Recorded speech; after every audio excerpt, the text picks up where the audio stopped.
Iran cannot have a nuclear weapon. Had we not মধ্যপ্রাচ্যে চলমান Iran যুদ্ধ এখন এমন এক সন্ধিক্ষণে এসে দাঁড়িয়েছে যেখানে দীর্ঘদিনের শত্রুতা কাটিয়ে একটি নতুন পারমাণবিক চুক্তির সম্ভাবনা ক্রমেই জোরালো হচ্ছে। মার্কিন প্রেসিডেন্ট ডোনাল্ড ট্রাম্পের সাম্প্রতিক বক্তব্যগুলো বিশ্লেষণ করলে দেখা যায় তিনি এখন যুদ্ধের প্রাথমিক লক্ষ্য হিসেবে শাসন ব্যবস্থা পরিবর্তনের বদলে ইরানকে পারমাণবিক অস্ত্রমুক্ত করার উপর সবচাইতে বেশি জোর দিচ্ছেন।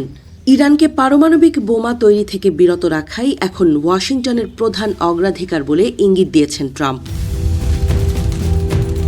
বিশেষজ্ঞরা বলছেন এই সুরবদল মূলত একটি ইঙ্গিত, কারণ ট্রাম্প এখন একটি চুক্তির মাধ্যমে এই যুদ্ধের সমাপ্তি টানতে চান, যাতে তিনি বিশ্বমঞ্চে নিজেকে একজন সফল শান্তির দূত হিসেবে প্রতিষ্ঠিত করতে পারেন।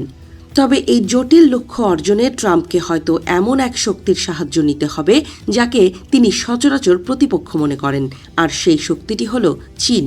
ইরান ইস্যুতে স্থায়ীভাবে শান্তি প্রতিষ্ঠা মধ্যপ্রাচ্যে বেশ গুরুত্বপূর্ণ হয়ে উঠেছে, বিশেষ করে হরমুজ প্রণালীর আন্তর্জাতিক ব্যবস্থাপনা এবং ইরানের ওপর থাকা কঠোর পশ্চিমা অর্থনৈতিক ও ব্যাংকিং নিষেধাজ্ঞা প্রত্যাহার করা। পাশাপাশি ইরানের ব্যালিস্টিক মিসাইল কর্মসূচির লাগাম টেনে ধরাও এই আলোচনার প্রধান শর্ত হিসেবে বিবেচিত হচ্ছে। মজার বিষয় হল, ট্রাম্প এখন যে সমাধানের পথ খুঁজছেন বারাক ওবামার করা 2015 সালের সেই ঐতিহাসিক পারমাণবিক চুক্তির সাথে তার অনেকখানি মিল রয়েছে। অথচ ট্রাম্প নিজে একসময় চরম ঘৃণা ভরে ইরানের সঙ্গে সেই পারমাণবিক চুক্তি বাতিল করেছিলেন। বর্তমানে পরিস্থিতির চাপে পড়ে তাকে হয়তো সেই একই কূটনৈতিক কাঠামোর ওপর ভিত্তি করে একটি নতুন ও আধুনিক সংস্করণ তৈরি করতে হবে। ট্রাম্পের এমন মহানাটকের সবচাইতে প্রভাবশালী চরিত্র হিসেবে আবির্ভূত হয়েছে চীন, কারণ বেইজিংয়ের সাথে ইরানের গভীর অর্থনৈতিক ও সামরিক সম্পর্ক এখন ওয়াশিংটনের জন্য একটি বড় সুযোগ তৈরি করেছে।